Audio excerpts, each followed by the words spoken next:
Good morning, and joining us now, Joe DiGenova, a legal analyst, former U.S. Attorney to the District of Columbia. Joe, good morning. Good morning. Great to have you. John Ratcliffe, Texas Representative John Ratcliffe, was on Fox yesterday, and he was talking about giving hints as to what they, some of the things they may know about the FBI probe and the FISA warrants. And he seemed to hint at the fact that there may have been some kind of exculpatory evidence that was not given, turned over to the FISA court when they were looking for the FISA warrants, and it involves George Papadopoulos. Here's what he had to say. Hypothetically, if the Department of Justice and the FBI has another piece of evidence that directly refutes that directly contradicts that, what you would expect is for the Department of Justice to present both sides of the coin to the Foreign Intelligence Surveillance Court to evaluate the weight and sufficiency of that evidence. Instead, what happened here was Department of Justice and FBI officials in the Obama administration in October of 2016 only presented to the court the evidence that made the government's case to get a warrant to spy on a Trump campaign associate. Now, that's the most we've heard, any kind of hints as to exactly what they have. So if this is true, where do we go from here? Well, first of all, why did he say that? Ask yourself this question. Why did he say that the FBI knew that there was exculpatory evidence? The answer is very simple. And this is why the Brits are scared. The British MI6 conducted illegal electronic surveillance on American citizens at the request of the FBI and John Brennan. That's how they found out that Papadopoulos was not interested in Hillary Clinton's emails or anything else.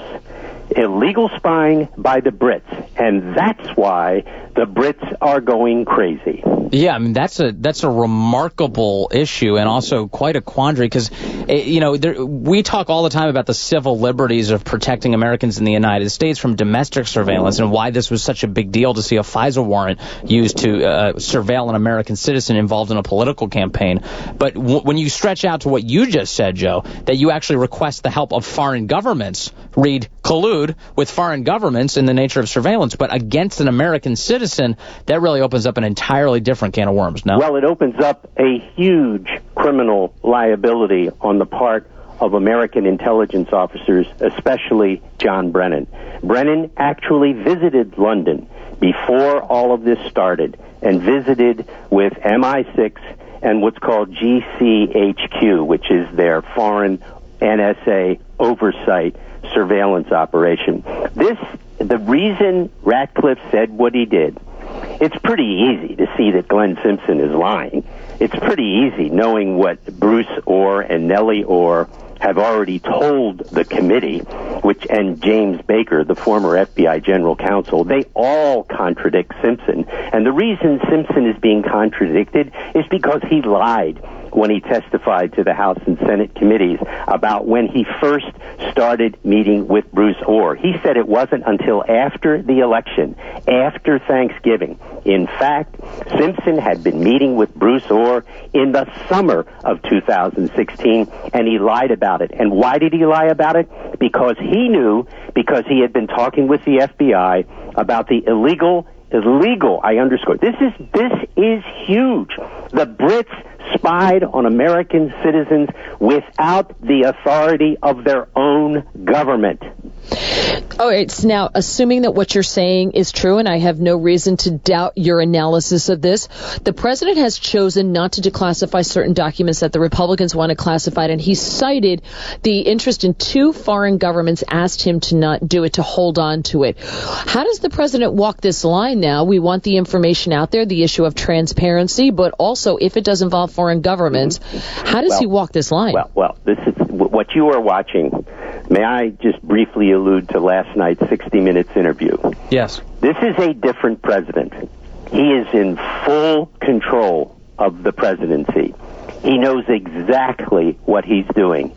He is playing everybody within his orbit, and they are being played like a masterful Stradivarius being played by a grand musician. He knows exactly what needs to be made public, and he's holding it close to his vest. He wants to use it at the maximum moment where it will have two effects. An effect on the public's knowledge about the huge illegality conducted by the FBI under Obama, the DOJ under Obama, the CIA under Obama, the NSA under Obama, and second, political consequences. He actually is not trying to measure the election. He now understands that the coup d'etat against him was so massive that it's clearly involved Susan Rice and people at the White House working with Brennan, which is why she did her famous email to herself on Inauguration Day.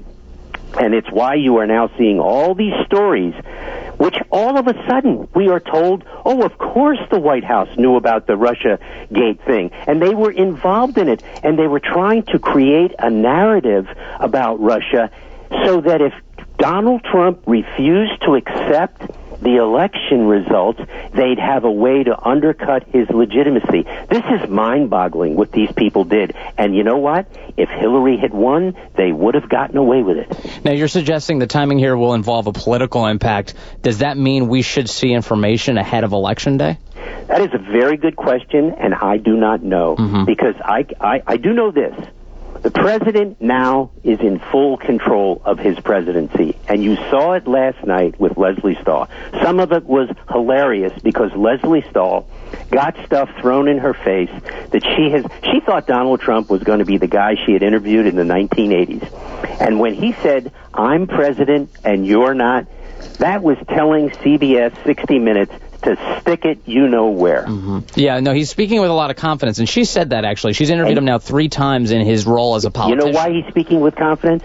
Because he knows that Bob Mueller's investigation is over, and it's over because it was illegal from the beginning because of the illegal spying by the Brits, which our FBI asked them to do. This is amazing. This story is so much worse than Watergate.